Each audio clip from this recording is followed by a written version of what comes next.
기도하고 말씀 생각하십니다.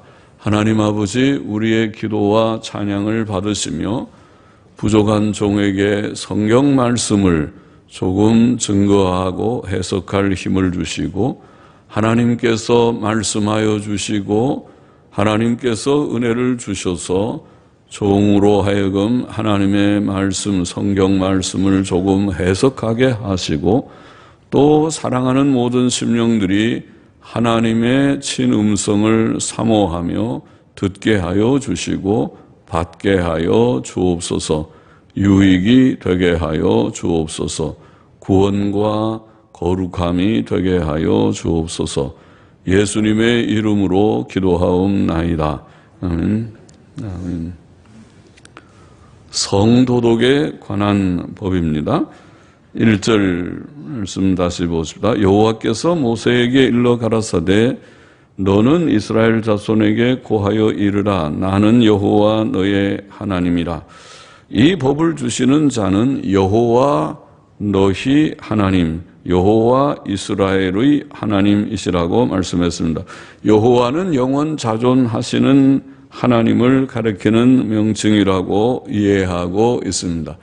히브리 말에 있다, 하와라는 단어, 있다, 이다라는 단어, 하야라는 단어의 옛날 형태, 고 형태라고 하는 하와라는 어근에서 나온 이 말이 여호와라는 말이라고 이해합니다.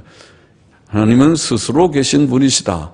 누가 있게 해서 있는 것이 아니고, 우리 모두는 다 의존적이고, 엄마가 낳아줘서 우리가 다 존재하고, 하나님이 만들어주셔서 처음 사람 아담과 하와가 있고, 우리는 다 의존적이지만은 하나님은 자존하시는 분이시다. 누구에게 의존하지 않고 그분은 철학자들의 말로 제1원인이시다. 모든 원인의 제일 처음의 원인자이시다. 그로부터 존재의 세계가 다 비롯되었다. 그런 의미에서 제1원인자이시다. 스스로 계신 분이시라는 말이죠. 하나님은 누가 만들었어요? 그런 질문 할 수 없다는 것이죠. 가장 처음에 계신 제1원인자이신 분이 하나님이시기 때문입니다. 여호와, 영원 자존하신 여호와, 이스라엘의 하나님, 그분이 온 세상의 창조자요, 그분이 온 세상의 섭리자이신데, 그가 이스라엘의 하나님이시고 이스라엘 백성에게 이 법을, 모든 십계명을 비롯하여 모든 율법을 주시고 그 가운데 성도덕에 관한 이 법을 주셨습니다. 권위가 있죠. 하나님이 주신 법입니다. 사람이 뭐라고 말해도 오늘날에 동성애는 무슨 유전적이니, 동성애는 그것은 죄가 아니라 그 생활 방식이 다른 것이니, 심지어 그렇게 아이들에게 가르치고 있어요. 선생님들이 학교에서 동성애는 죄라고 가르치지 않고 동성애는 다른 생활 방식이라고 가르치고 있습니다. 그래서 동성애 성소수자 그 차별금지법이라는 것이 등장해서 이제는 동성애를 죄라고 말하면은 차별한다고 해서 법을 어겨서 벌금을 물리고 감옥에 갈 수 있는, 지금 서양에서 이루어지고 있는 일들입니다. 영국이나 이런 미국이나 서양에서 이런 해괴망측한 법이 있어서 목사들이 이제는 동성애를 죄라고 얘기하면, 교인이 누가 고발만 하면 목사가 벌금을 물어야 되고 갇혀가게 되는 그런 시대가 됐습니다. 아주 악한 마지막 말세가 된 것이죠. 그러나 성경의 법은 하나님의 권위로 여호와 이스라엘의 하나님께서 주신 그러한 성도덕에 관한 법, 이 법 속에 동성애도 포함되어 있습니다. 동성애 금지하는 법이. 그래서 이것은 하나님의 권위로 주어진 것이고 사람이 바꿀 수 있는 문제가 아닙니다. 하나님께서는 참으로 인류에게 의로운 법을 주실 수 있는 자격과 권한이 있는 분이십니다.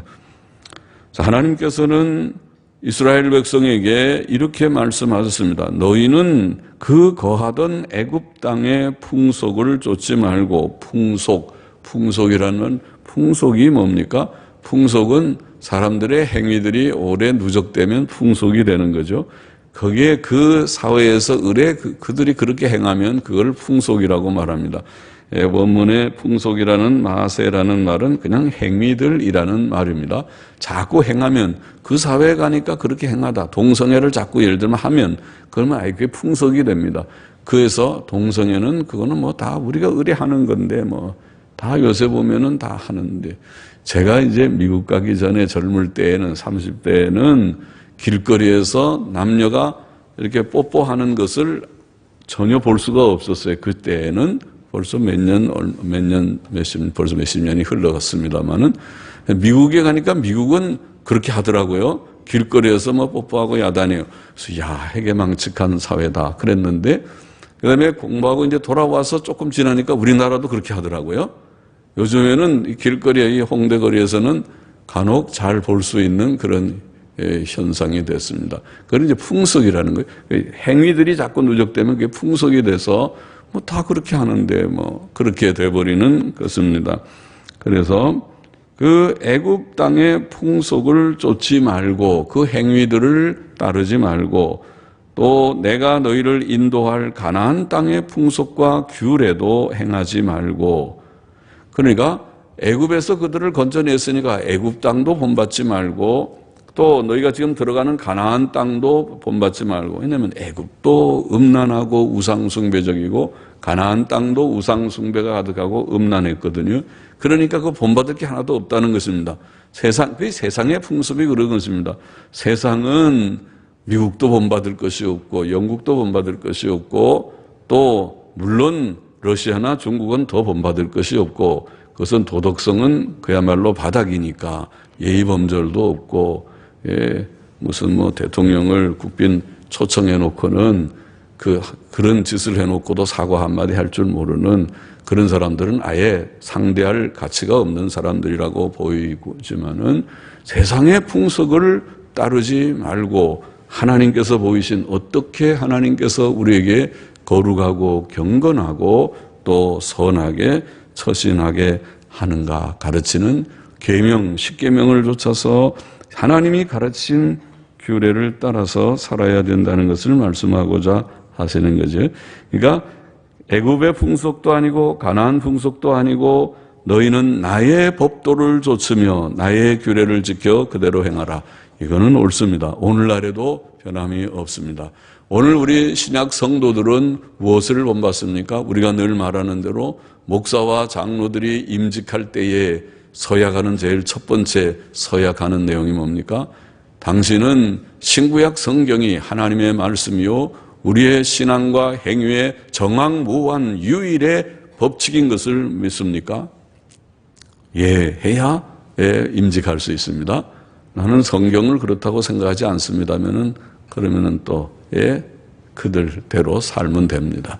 그러나 우리의 신앙의 신조의 가장 이것은 목사 장로는 대표로 하는 것이고 모든 우리 신자들 신약교회의 기본 신조 제일 첫 번째 신조는 성경을 하나님의 말씀으로 우리의 신앙과 행위의 유일한 법칙으로 받아들이는 것이 기본 신조입니다. 그것은 웨스트민스터 신앙고백이라는 우리가 늘 자주 말하는 신앙고백 1장의 몇 절쯤에 나오는 표현입니다. 아마 한 3, 4절이나 몇 절쯤 내려가면은 그런 표현이 나옵니다. 신앙과 행위의 법칙이라는 말이 나옵니다. 사람이 이 법을 행하면 그로 인하여 살리라는 말씀은 하나님의 계명을 행하는 것이 의요.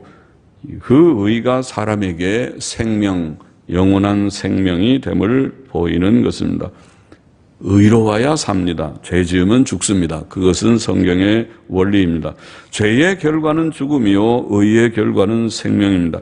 이것은 영원한 진리입니다. 그러나 모든 사람이 죄인이며 그것도 하나님 앞에서 의를 이룰 수 없는 뿌리 깊은 죄성을 가진 죄인들이기 때문에 하나님의 아들 예수께서 오신 것입니다.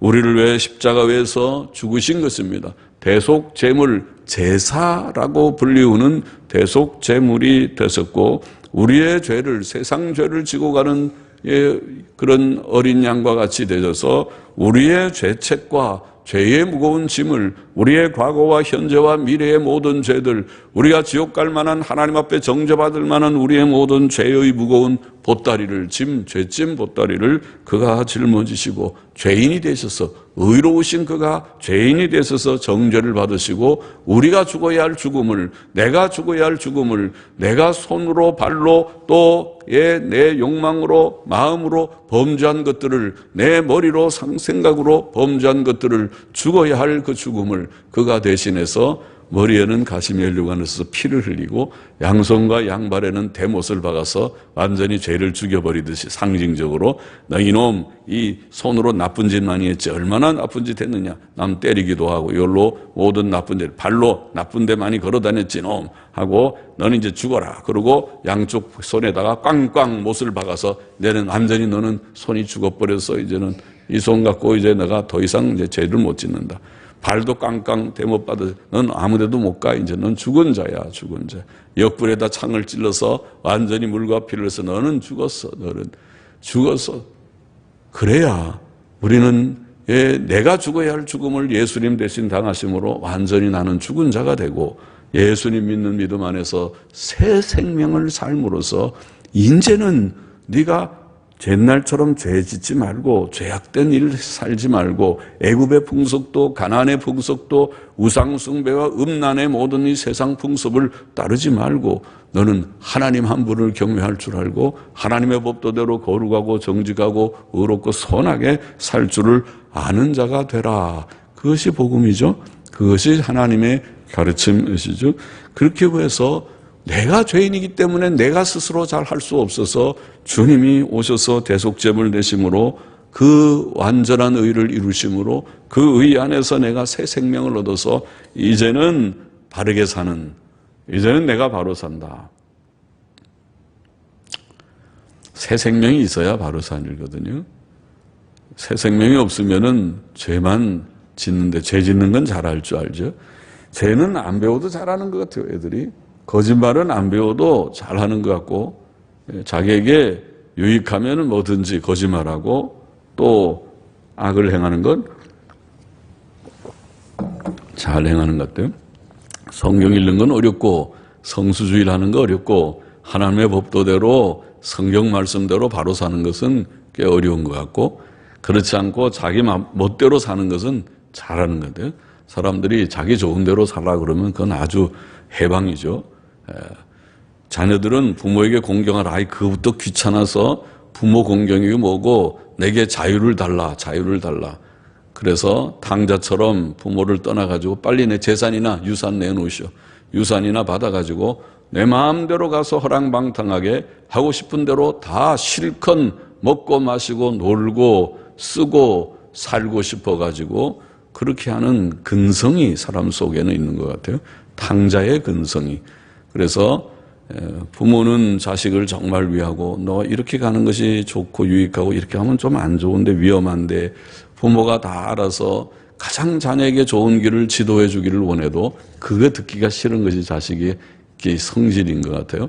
아유, 제발 귀찮게 그러지 마. 내가 다 컸다고, 나도 성인이라고, 내가 알아서 내가 잘한다. 그래. 그렇게 해서 잘하면 괜찮은데 내버려 뒀더니 가서 탕자처럼 탕진하고 나중에는 배가 꼴꼴 고파가지고 그래가지고 손가락 빨면서 어떻게 하나, 이게 우리 아버지 집에는 부자인데 나는 여기 와서 이게 돼지 치는 데서 돼지 그 밥도 먹지 말라고, 그거 돼지 먹이지 너 줄 거 아니다. 그래갖고 그것도 못 먹어서 배가 꼴꼴 아파갖고 배 아파가지고 배가 고파가지고 어떻게 할까 할 수 없이 이제 내가 다른 길이 없다. 이렇게 하다가 나가 죽겠는데 내가 아버지한테 가면 우리 아버지는 돈이 많은 아버지인데 가면 나를 아마 받아주겠지.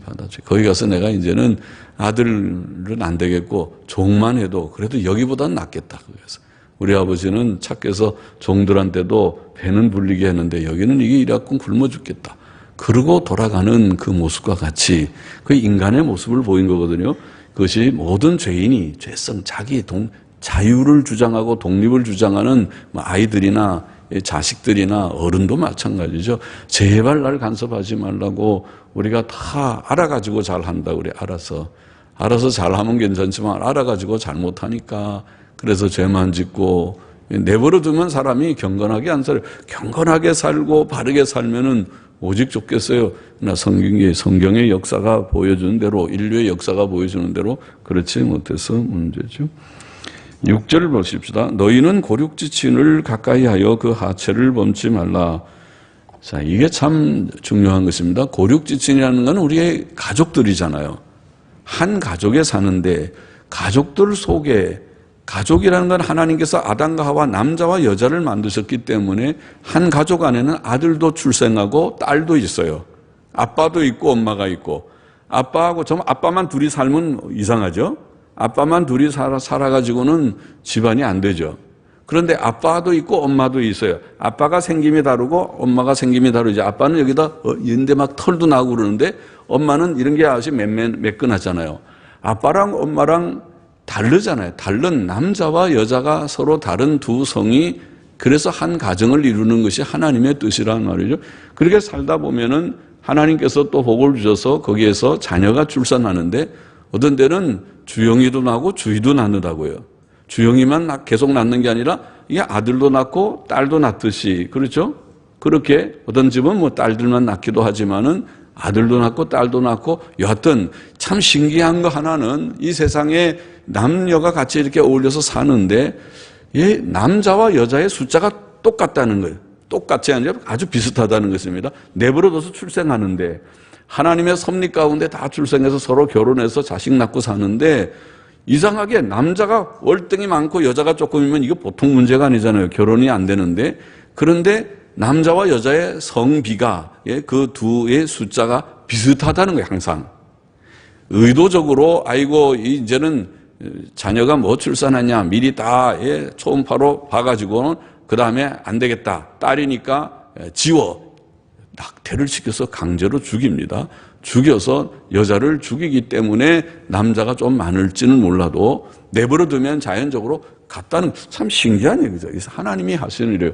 하나님이 일부일처제 한 남자와 한 여자가 결혼해서 가정을 이루는 이것이 하나님의 뜻이고 인류의 역사를 이루는 그런 하나님의 섭리의 방식이라는 것을 보이는 한 증거죠. 성비가 같다는 것이 말이죠. 그래서 아들도 낳고 딸도 낳고 엄마도 있고 아빠도 있고 한 가운데 이것이 한 가정입니다. 그 다음에 이 가정이 좀 더 퍼져나가면 친척이 됩니다. 친척이 돼서 또 그 형제들이 또 결혼하면은 사촌이 생깁니다. 사촌이 생기고 또 할아버지 입장에서 보면은 손녀, 손자들이 생기고 이렇게 해서 이제 친척이 생기게 되기 때문에, 그러면은 세상 사람들이 다 우리가 올라가면 아담의 자손이고 올라가면 노아의 자손이긴 하지만은, 그러나 너무 친척이 이제 멀어져 가지고 남남처럼 이렇게 살고 있는데, 그런데 가까운 친척은 가까우니까 가까이 한 가족 같은 거는 집안에서 같이 살고 매일 같이 자고, 요즘에는 방들이 몇 개 있죠. 집들이 웬만한 집들은 몇 개 있지만은 옛날에 우리가 가난한 시절 저희가 어릴 때는 방이 한 개, 두 개 가지고 산 집이 많았어요. 그래서 자녀는 많고 방이 한 칸이니까 한 방에다 큰 이불 펴놓고 다 나란히 누워서 그냥 한목에 이불 하나 큰 거 덮어가지고, 그래서 하다 보면 한쪽에 밀리면 한쪽에서 발이 튀어나오고 그러잖아요. 춥고. 그러면서 서로 이렇게 이불 속에 서로 딱 들어가서 이불을 대고 그렇게 자는 그런 일들도 있었거든요. 그렇게 살다 보면은 뭐가 문제가 생기겠어요? 여기에 있는 대로 이것이 조심하지 않으면은 한 집안에 있거나 또 친척이면 친척은 매일 드나들잖아요. 드나들다 보면 같이 아들끼리만 있으면 그래도 좀 나은데 아들과 딸이 섞여 있으면, 또 손녀도 나고 손자도 나고 다 뒤섞여 있으면 그게 좀 보통 문제가 좀 생길 소지가 있다는 것입니다. 사람이 타락했기 때문에, 사람의 죄성이 있기 때문에 사람 속에는 모든 것들을 자기를 자제하는 마음이 있는 것이 아니고, 보통은 자제를 하지만은 이 사람의 감정이라는 것이 항상 자제가 되는 것이 아니라 어떤 때는 나도 모르게 호기심에 의해서나 혹은 어떤 그런 외적인 자극에 의해서 내 감정이 통제가 안 돼요. 통제가 안 돼서 이것이 잘못된 방향으로 선을 넘어가 버린다는 것입니다. 7계명을 범한다는 말이죠. 예? 간음하지 말라고 하는 하나님의 대계명에 비추어서 넘어가지 말아야 될 선이 있는데, 넘어가지 말아야 할 선은 분명히 뭔지 알죠? 결혼해야 같이 뽀뽀하고 같이 잠도 자고 그러는 것이지, 결혼이 아닌데 넘어가지 말아야 될 선을 넘어가면 안 된다는 것이 7계명이잖아요. 그런데 이 7계명이 다 깨져버린다는 거예요. 오늘 사회는 다 깨져버렸어요. 예.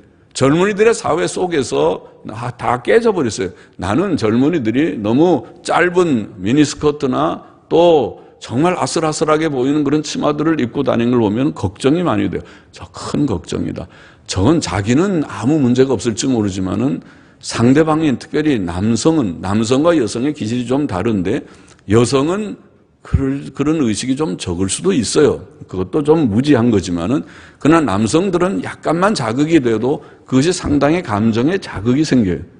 그래서 감정이 자기를 자제하고 잘 통제하고 편안한 평안한 마음을 지켜야 되는데, 그렇지 않고 자꾸 옆에서 자극적인 거를 주면은 괜히 마음이 이렇게 뒤숭숭해져 갖고 자꾸 혼란스럽고 호기심이 생기고, 그다음에 짓궂게 장난하게 되고, 그렇게 되면은 넘어가지 말아야 할 선을 얼마든지 넘을 수 있는 것이 인간이란 말이에요. 그건 누구나 할 것 없어요. 그건 나이의 구별도 없고, 사실 남녀의 구별도 없어요.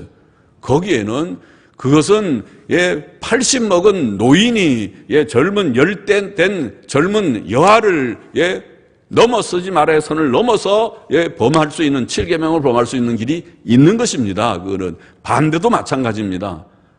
이런 문제들이 현실적으로 생기니까 여기에 말하기를 근친상간의 법을, 고륙지친을 가까이 하지 말아라, 이렇게 규정을 하는 것입니다. 이것은 매우 현실적인 것입니다.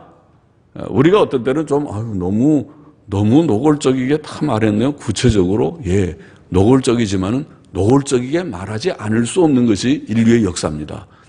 친척이, 한 가족이 같이 살고 친척이 서로 친하고 더욱 다정하면 할수록 그런 것입니다.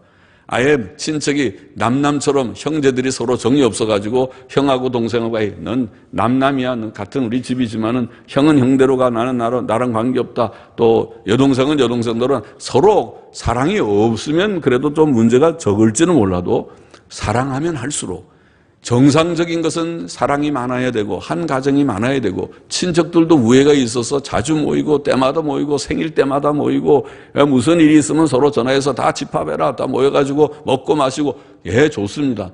그럴수록 거기에는 더 그런 위험성이 많습니다. 사랑이 없으면은 오히려 서로 뿔뿔이 흩어져 있으면은 만날 기회가 없으니까 시험 받을 기회도 없어요.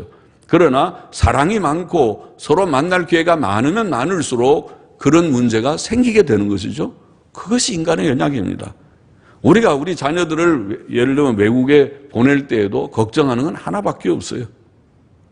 나가서 자기가 배가 고프면은, 배 고프면 좀 굶으면 되는 거고, 열심히 공부하고 또 사람들이 흑백 차별을 하고 유색인종 차별을 해서 좀 없이 여김을 당하면 좀 속상하지만 당하면 되지만은, 그런 문제가 아니라 가장 중요한 것은 7계명을 어느 시점에 범하게 되는 상황이 올 때에 네가 그것을 잘 극복할 수 있겠느냐. 이것은 안 된다. 이 선은 안 된다. 네가 그렇게 잘 자기를 통제할 수 있고 또 그런 환경을 피할 수 있는 지혜가 있느냐. 그렇게 사람이 단순해요. 우리의 자녀들이 아직 그런 것에 대해서 단순하니까 별 생각 없이, 누가 처음부터 내가 죄를 범한다, 7계명을 오늘 한번 범해야겠다 그러면서 범하는 것이 아니고, 물론 상대방은 나쁜 의도를 가지고 접근할 수도 있지만 내가 알 리도 없고, 그리고 자기는 순진하게 그냥 친근하게 하면서 지나다가 어느 시점에 선을 넘어가서는 안 되는데 넘어가 버릴 수 있으니까, 그거를 조심하지 않으면, 그것을 단속하지 않으면, 그것을 우리가 교훈해서 자녀들에게 가르치고 자녀들이 그것을 받아들이고 그걸 진지하게 받지 않으면 어리석은 자라고요. 나중에 7계명 범해서 그 다음에 거기에 대해서 자기가 상처를 입고 마음에 이것을 수습을 못해가지고 이걸 어떻게 해야 될지 알 수 없고, 보통 문제가 아니죠. 정말 결혼이라는 걸, 상대를 정말 사랑한다면은 기다려주고, 그것은 정식 결혼의 과정을 거쳐서 정정당당하게 부모들의 축복을 받고 주위의 친지들의 축복을 받아서 저분들은 둘이 이제 짝이 됐습니다. 짝꿍이 됐습니다. 그러니까 축복하고, 이제는 짝이 됐으니까, 결혼했으니까 이제는 길에서 사실은 뽀뽀를 해도 그것이 이제 좀 덕이 안 돼서 다른 사람에게 그러니까 조심하세요. 그뿐이지. 뽀뽀하는 게 죄입니까? 아니, 부부가 너무 좋아가지고 이삭이 리브가를 예뻐해가지고 뽀뽀하는 걸 아비멜렉인가 본 것이 이게 죄입니까? 그건 아니잖아요. 뽀뽀할 수 있고 그것은 하더라도 집에서 하지 조용한데 그냥 남 안 보는 데서 하면 그것이 죄도 아니고 그건 사랑하는 것이지만은 보는 데서 하면 좀 민망하니까 피하라 이런 것뿐이지 그게 죄가 아니지만은 그러나 문제는 부부가 아닌데 어디에든지 우리가 서로 좋으면 됐지 뭐 뽀뽀 한번 할까? 합시다. 그래갖고 뽀뽀하는 그게 문제라는 것이죠. 그러면은 거기에는 7계명이라는 계명이 다 무시되고 선을 왔다 갔다 얼마든지 할 수 있는 그런 문제가 되니까 그러지 말고 조심해야 된다. 이것을 우리가 늘 말하고 염려하는 거죠. 그거 하나밖에 없어요. 죄라는 것이 뭐 별거 있어요?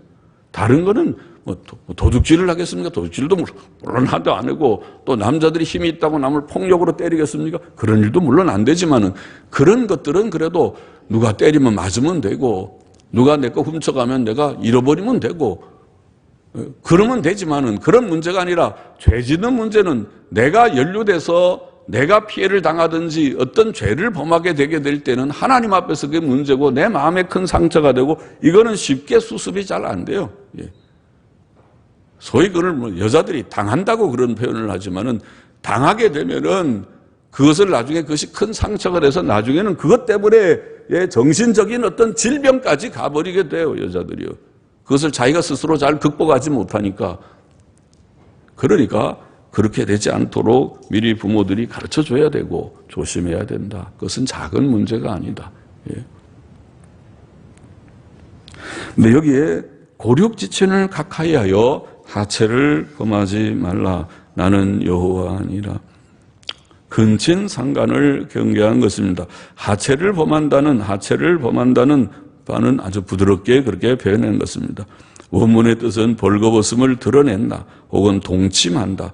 좀 NIV 성경 같은 영어 성경은 아예 노골적으로 성관계를 갖는다. 그렇게 아예 표현했습니다. 그것을 좀 더 부드럽게 표현한 것이 하체를 범치 말라 이렇게 번역한 것입니다.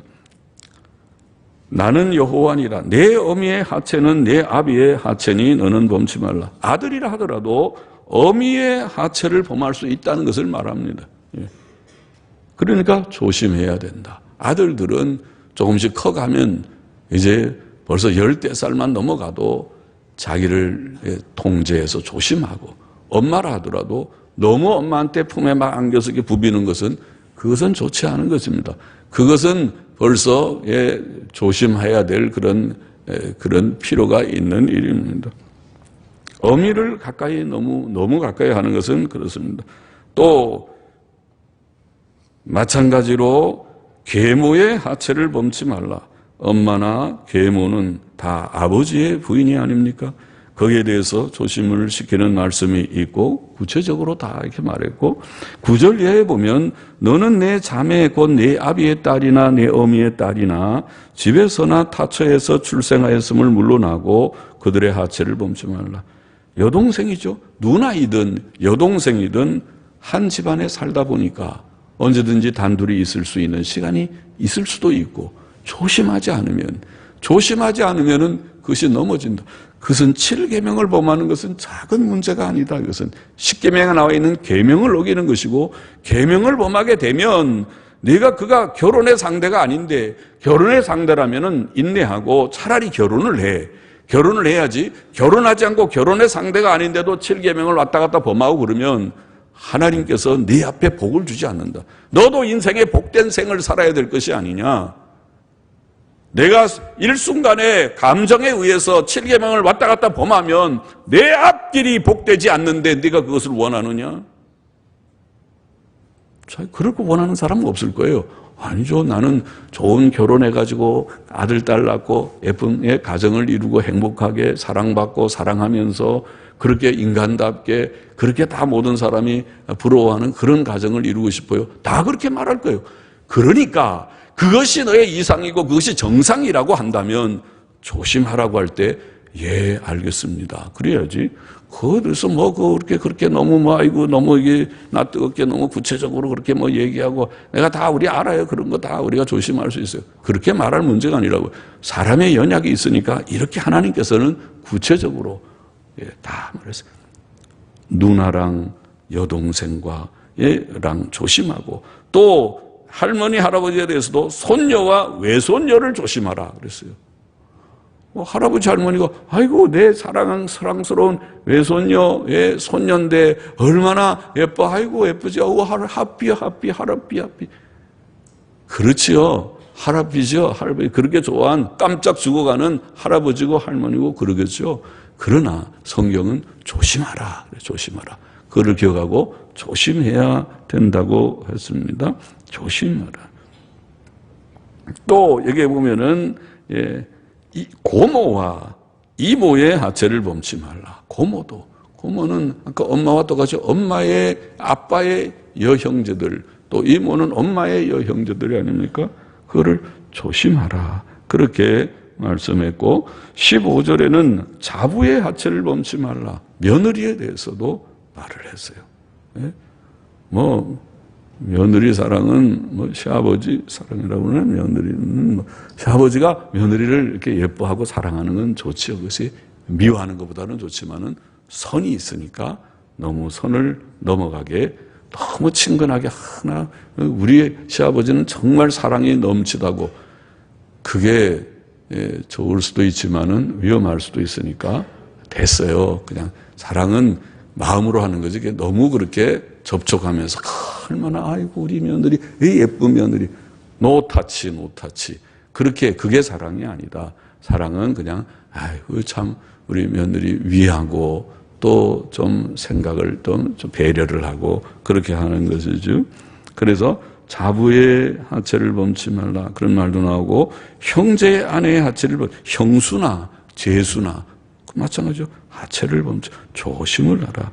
또 여인과 여인의 딸의 하체를 아울러 범치 말라. 그 여인을 사랑하는데 어떤 때는 또 딸이 같이 올 수도 있다. 이제 여기는 아마 재혼이나 이런 경우 같이 보이죠. 그러니까 그를 조심을 하라. 이렇게 돼 있습니다. 또 아내가 생존할 동안에 그 아내의 형제를 취하지 말라는 말씀도 있고 또 이런 것들이 다 여기에 뭐라고 해서 악행이라는 말은 음란한 악이라, 음란한 악이라, 또 악한 일, 음탕함이라 이렇게 말씀했고 19절에 보면은 너는 여인이 경도로 불결할 동안에 그에게 가까이하여 그 하체를 범치 말라. 여인의 생리 기간에 하체를 범하지 말라고 돼 있고 타인의 아내와도 간음하지 말라. 이렇게 구체적으로 다 말씀을 했습니다.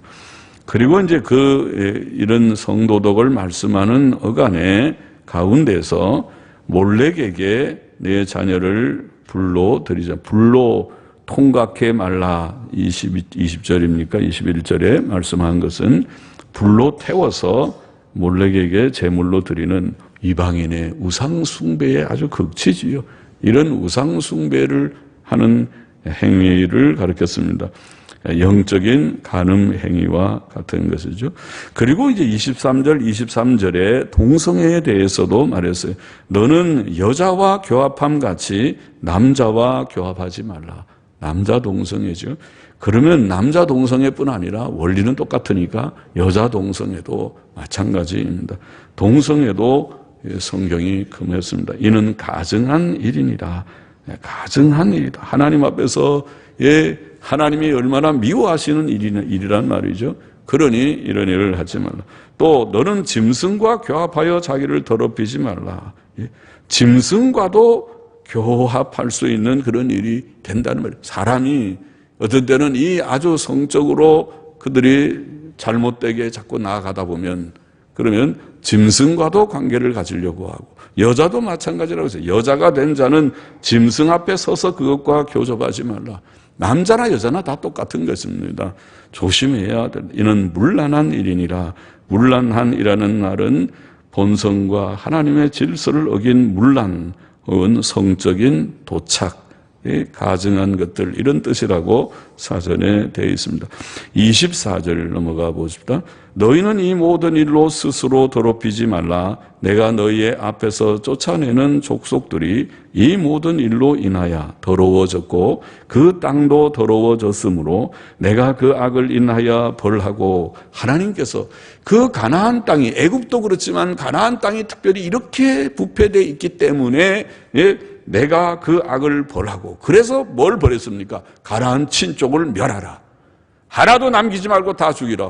무섭죠. 하나님 인정사정이 그렇게 없습니까? 없다. 왜?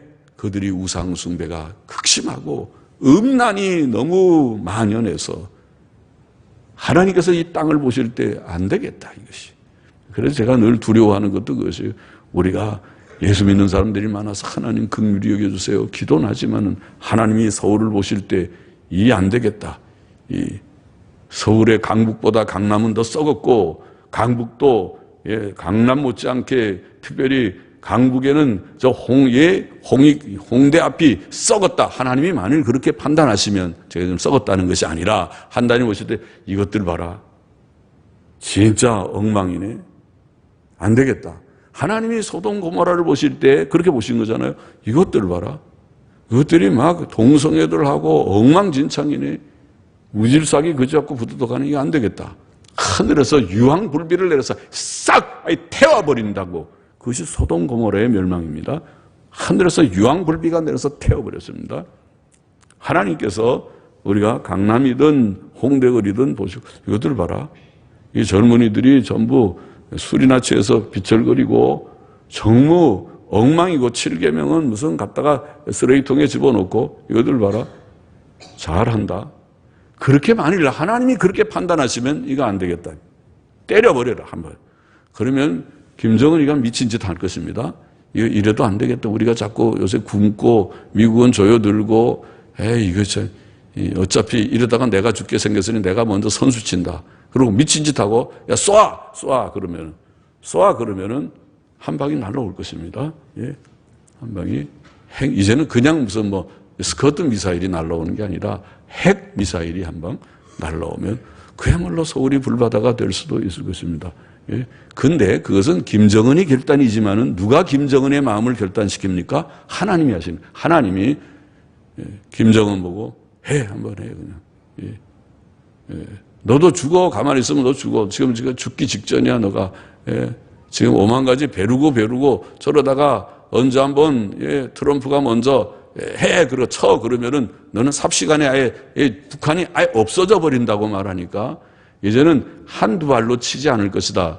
이제 이번에 군사작전 한다고 그러면 군사작전은 한두 발로 빵빵 하는 게 아니라 삽시간에 엄청난 화력으로 엄청난 비행기들이 엄청난 또 강습하는 그런 특공 강습단들이 들어와서 삽시간에 아예 중요한 요소들을 다 초토화시켜버리는 식으로 그렇게 군사작전을 할 것이다. 보이니까. 그러니까 안 되겠다. 내가 이러다가 내가 먼저 선수치자. 그리고 쏴 그러면은 쓸 수 있겠죠. 왜 그러냐. 하나님의 징벌 하시는 것입니다. 하나님이 가나안 7족을 그렇게 봤거든요. 이거 안 되겠다. 이스라엘 백성을 끌어서 너희가 가나안을 싹 쓸어버려. 한 명도 남기지 말라. 그것이 하나님의 뜻이어서 무섭지요. 그 말입니다. 그래서 내가 그 악을 인하여 벌하고 그 땅도 스스로 그 거민을 토하여 낸다고 표현했습니다. 그 땅이 너무 구역질나서 이게 내가 못 살겠다. 이 사람들이 너무 음란하고 모두 우상 숭배하고 내가 견딜 수가 없다. 토해버리듯이 땅의 거민들을 다 토해버린다고 표현했습니다.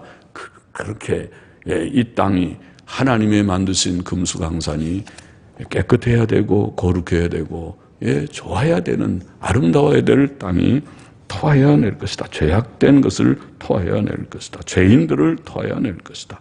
이렇게 표현한 것입니다.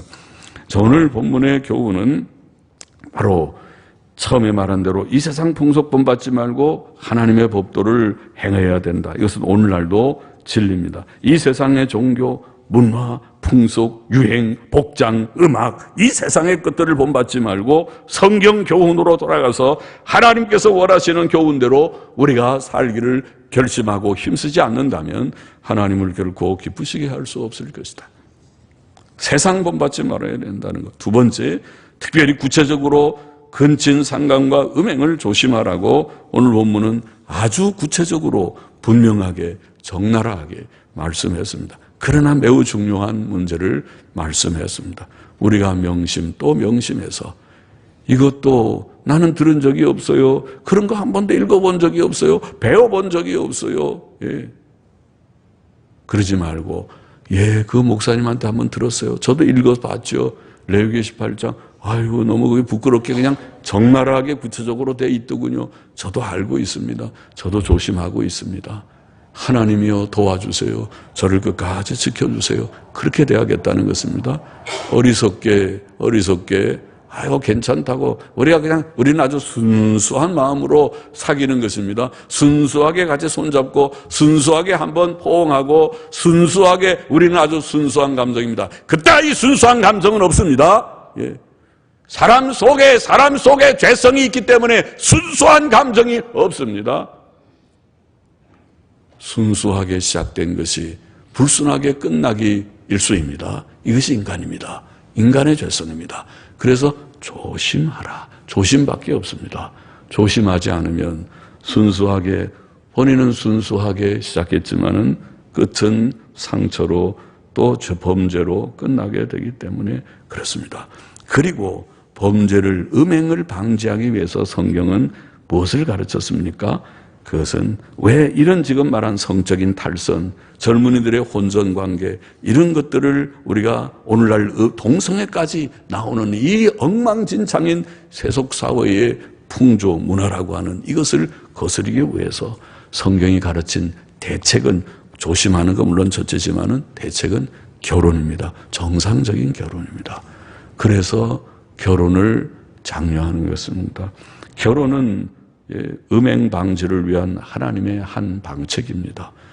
음란한 사회를 우리가 피해 나가기 위해서는 사람이 음란한 이 모든 분위기를 완전히 벗어날 수 없기 때문에 부부관계를 잘 유지하는 결혼을 해서 남편은 아내를 사랑하고 아내는 남편을 사랑하면서 서로 떨어져 있지 않는 성경의 원리는 그래서 부부가 늘 같이 있는 그것이 정상이고 떨어져 있으면 시험에 떨어집니다. 여자는 그래도 좀 나은 편일지 몰라도 남자들은 떨어져 있으면 시험에 들기가 참 쉬우니까 그래서 늘 기도하고 조심해야 되는 것입니다. 부부관계를 잘 지키고 유지하라. 그것은 잠언 5장에도 나와 있고 고린도전서 7장에 나와 있는 교훈입니다. 그리고 셋째로 하나님께서는 음행하는 자를 엄하게 벌하실 것이다. 오늘 본문의 교훈이 그렇죠. 그 결과 가나안 7족은 완전히 멸한 것입니다. 그 결과 소돔 고모라는 불로 심판을 받은 것입니다. 그 결과 오늘 말세에도 불로 하나님이 심판하실 것을 말한 것은 이 말세의 사회가 매우 우상숭배적이고 음란할 것을 예견하기 때문에 그런 것입니다. 오늘 본문 29절에 보면 무릇 이 가증한 일을 하나라도 행하는 자는 그 백성 중에서 끊쳐지리라. 사형이나 출교를 가리키는 이 용어를 썼습니다. 구원받지 못한다는 말과 같습니다.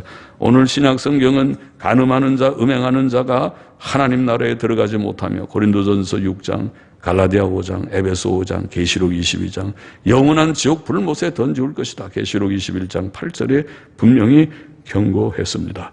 우리는 조심해야 됩니다. 그래서 하나님 앞에 나는 다른 거 두려운 거 없다. 굶어 죽는 거, 맞아 죽는 거, 아파 죽는 거. 아이고 내가 병들어서 암이요. 아이고 암 걸려서 죽지요.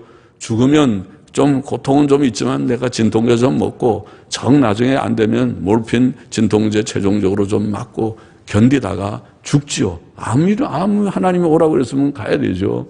그런데 암도 무섭지 않아요. 죽으면 천국 가니까 무섭지 않은데 한 가지 내가 범죄하는 것 그것은 무섭다. 범죄하면 구원을 잃어버릴까 봐 그것이 무섭다. 그런 두려움은 있어야 됩니다. 진짜 구원받은 사람은 구원을 잃어버릴 수 없지, 범죄하고 너무 낭망할 수 없지만은 그러나 항상 조심을 해야 됩니다. 그래서 깨어서 내가 다른 거는 무섭지 않다. 굶어 죽고 맞아 죽고 아파 죽고 아무것도 무섭지 않지만 죄 짓는 것은 무섭다. 이렇게 깨달아야 됩니다. 죄 짓지 말아야 됩니다. 우리와 우리 자녀들이 행복하게 복되게 땅 위에서 살기를 원한다면 죄 짓지 말아야 됩니다. 기도하십시다. 하나님 아버지, 부족한 종이 오늘도 이 말씀을 조금 증거했습니다. 주님, 세상 풍속 따르지 말고 하나님 교훈 따르며 주님 근친상간 범죄 조심하고 음행의 죄를 조심하라고 말씀하고 범죄하면 하나님의 큰 징벌이 있다고 교훈하신 말씀을 마음에 새기고 하나님의 말씀의 교훈대로 바른 길을 가고 복된 길을 우리와 우리의 자녀들이 누리기를 심히 소원합니다. 예수님의 이름으로 기도하옵나이다. 아멘.